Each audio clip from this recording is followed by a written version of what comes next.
Hi, and welcome to Negotiating Mastery for Physicians. I'm super excited about this masterclass that I'm giving on negotiations because I think it's extremely important for physicians to know the best process for negotiating any transaction related to the deal or any transactions in general. So I think you're going to get a lot of value from this presentation. I think it's going to be very helpful. So let's get started. So the most common mistake that I see some physicians making when it comes to negotiation is not wanting to even engage. They have an aversion to negotiation, and they don't even want to even show up to the negotiation. So not engaging. And this is our actual all the quotes that I'm going to list here are actual quotes that heard from my colleagues.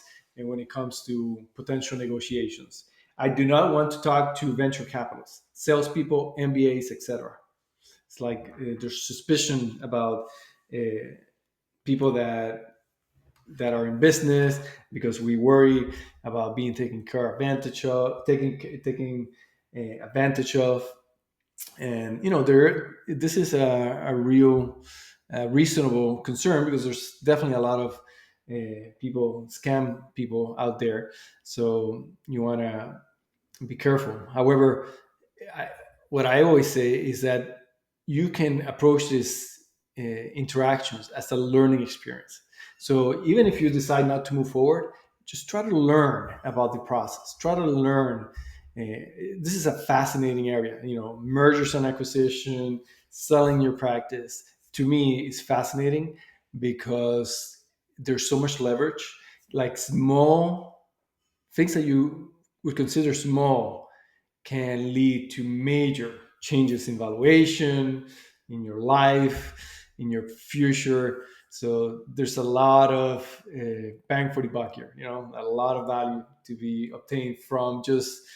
You don't even have to be an expert negotiator, but just being an adequate negotiator can make a huge difference in your future, and financially and professionally and personally. So very important.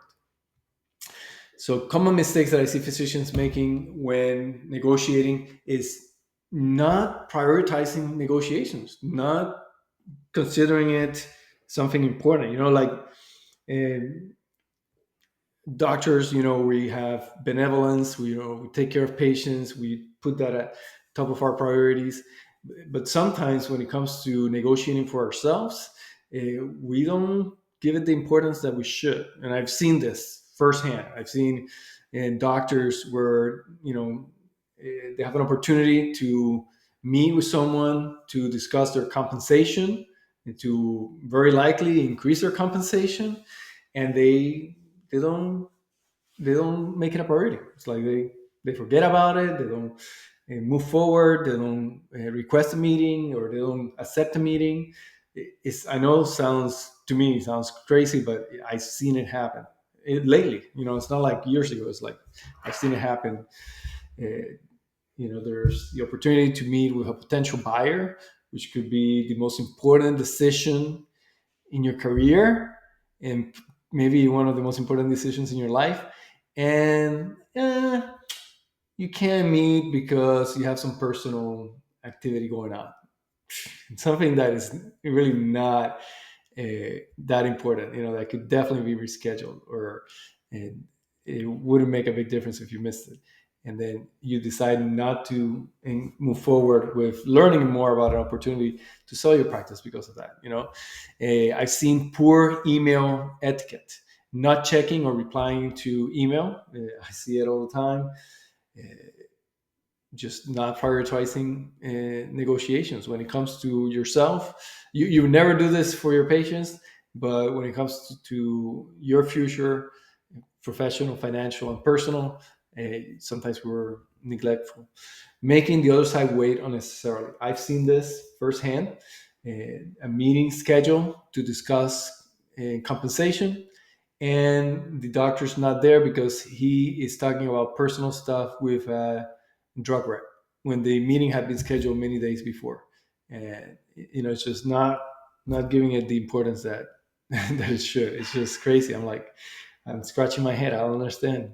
This is this is meeting is for you, it's for your benefit, and that you would show up late, it doesn't make sense.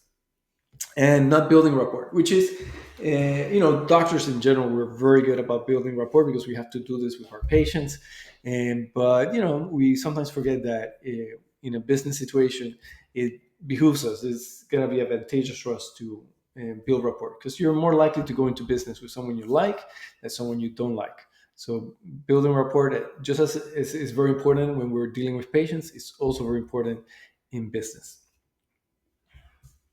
So, a common mistake physicians make when negotiating: not understanding the process. I've heard physicians say, if they do not make me a good first offer, then I want them to leave me alone. And I'm like, okay, that doesn't make sense. First of all, the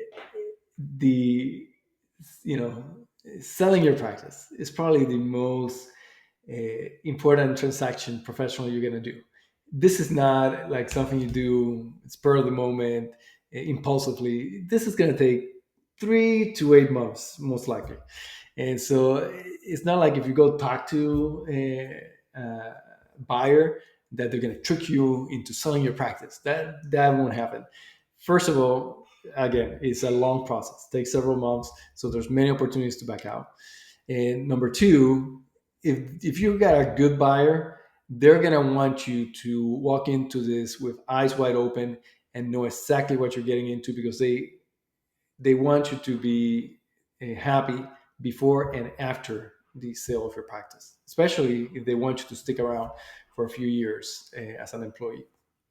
So yeah, definitely, uh, that's the wrong approach. If you think that, oh, if they don't make me a good offer, I don't want to deal with them. I want them to leave me alone and don't bother me. Actually, you never agree to the first offer. That's basic negotiation. The first offer is just that. It's just a first offer. It's a starting point for the negotiation.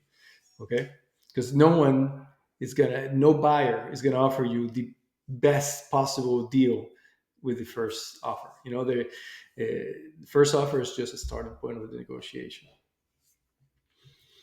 And common mistake that I see physicians make in negotiation: burning bridges. Okay, let's say you engage with a potential buyer or anyone in business, and you don't like what they have to offer.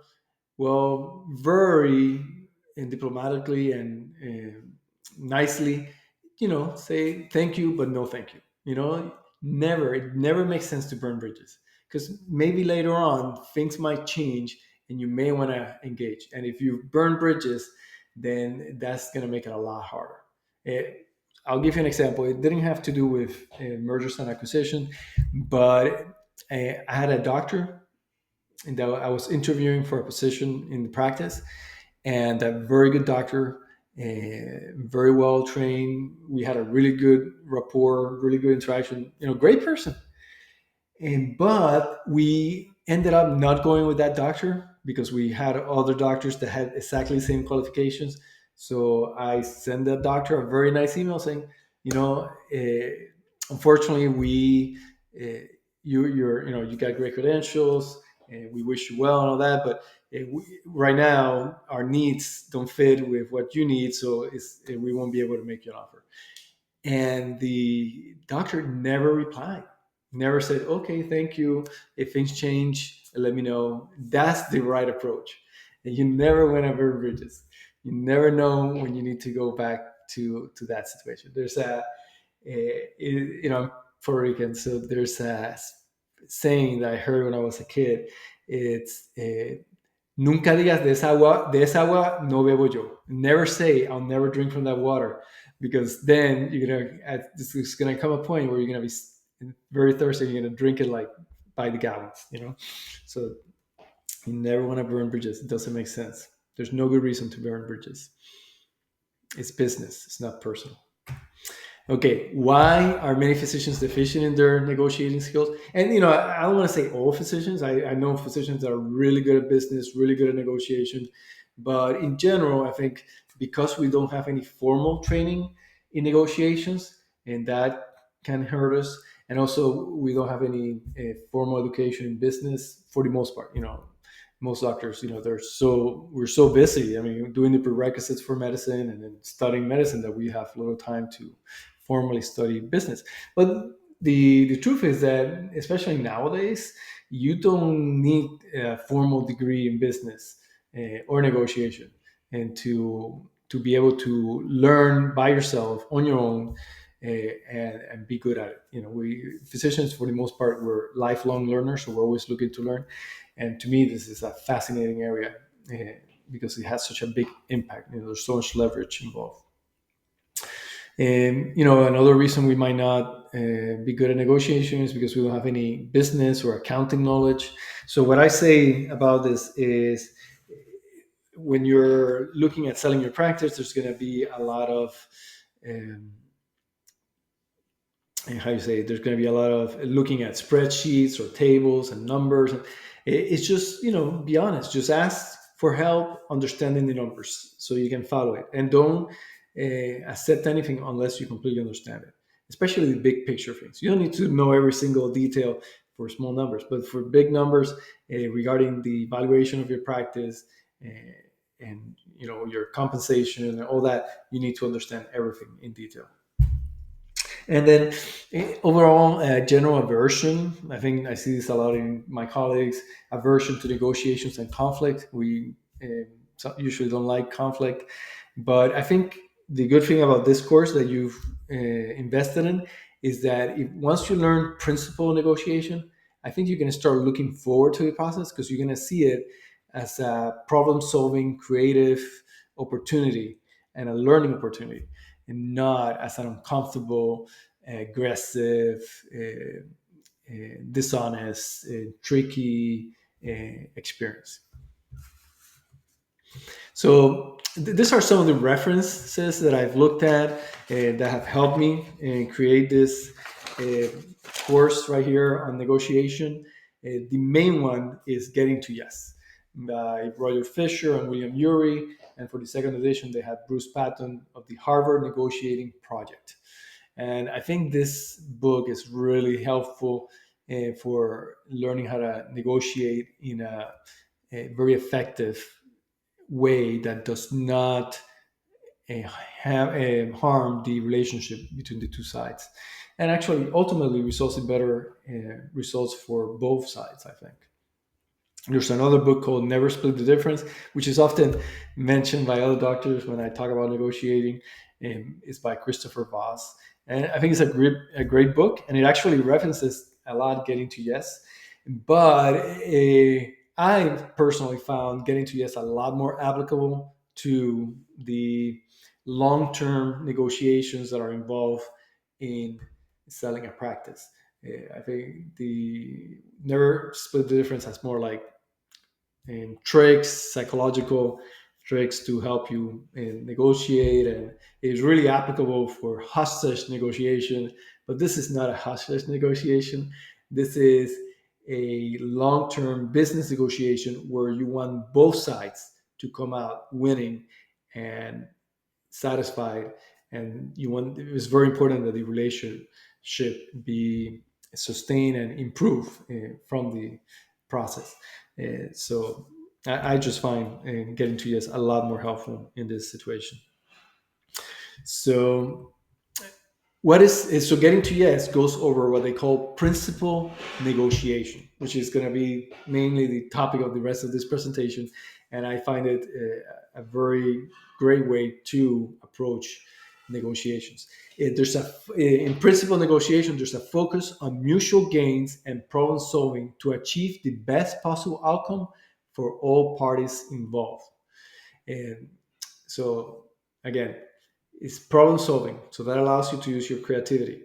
And you want the best possible outcome for all parties involved. So that's going to help maintain and build, actually, a very good relationship between both parties, which is often very important, because usually you're not just selling your practice, you're selling your practice, but you're also negotiating an employment agreement for 2 to 3 years, for a transition period.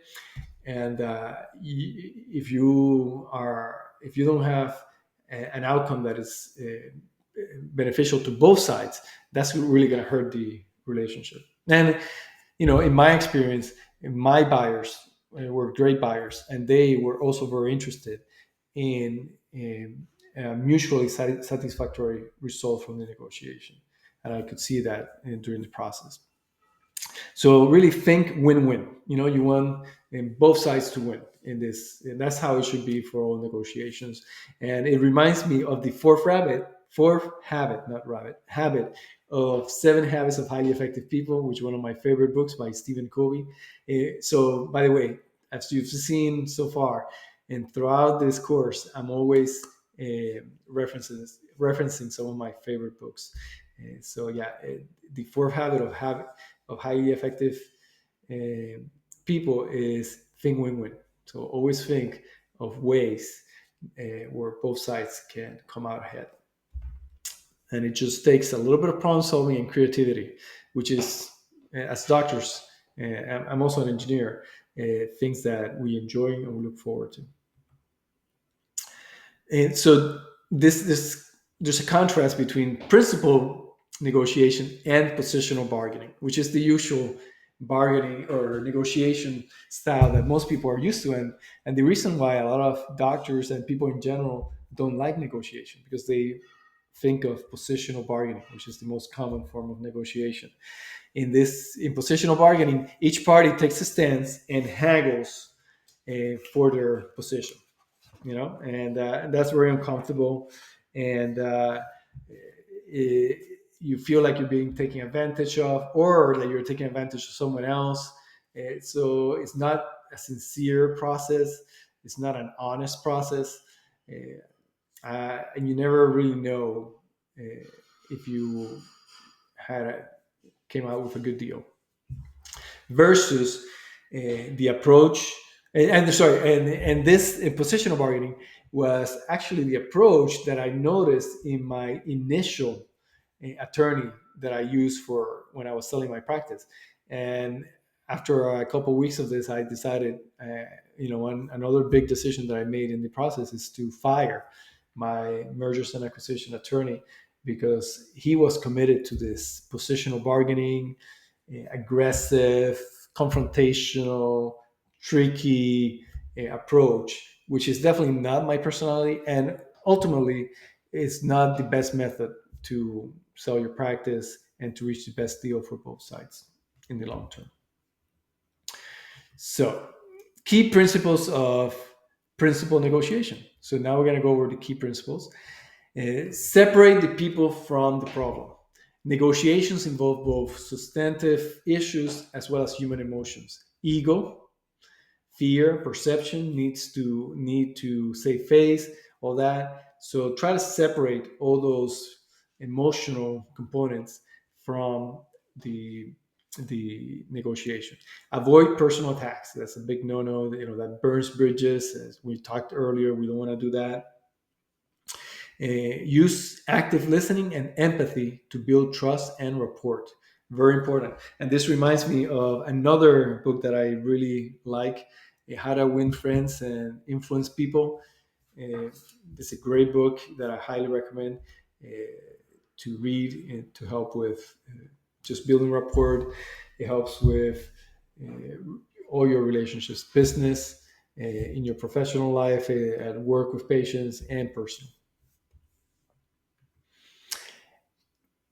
One of the key principles of principal negotiation is to focus on interest, not just on positions. Okay, so a position is a specific demand. For example, this is an example that I saw when a doctor negotiating with a buyer in terms of their PTOs. I want PTO days to carry forward from year to year. So, like, if I don't use all my PTO on this year, I want it to be able to carry forward to the other year. Well, the buyer didn't want to agree to this, because they said that they're a national company and they have a policy for PTO that doesn't transfer from year to year, so they couldn't do an exception just for this doctor. So, and what they did is they looked behind, the buyer did, they looked behind the reason for this demand. And the reason when the doctor didn't actually come out and say it, but we were able to figure out that the reason was that the doctor was wanted to accumulate in time off so they could take maternity leave for children in the future. And so once the buyer understood that position, they were able to fix the problem because they as a good buyer were very interested in having happy employee doctors, and they were very interested in having a very competitive and generous maternity and paternity leave program or policy for the company. So and what they did is they just uh, show them the maternity, paternity leave in policy and how much time off they would have and what benefits they would have and all that. And then once the doctor saw this, they said, "Oh yeah, I don't need to carry forward my PTO." And also this tells we're gonna go over this later, but this tells you about the buyer too. When you're doing these negotiations, you want to use it as a learning experience, as a vetting process for this buyer that you're going to be going into partnership with, and be working with for several years at least. So seeing that the buyer was very interested, not just that the employee physicians had adequate, generous maternity and paternity leave, but also having a concern for their well-being and that they did use all their PTO year after year, it says a lot about the buyer. So this is someone that you do want to partner with.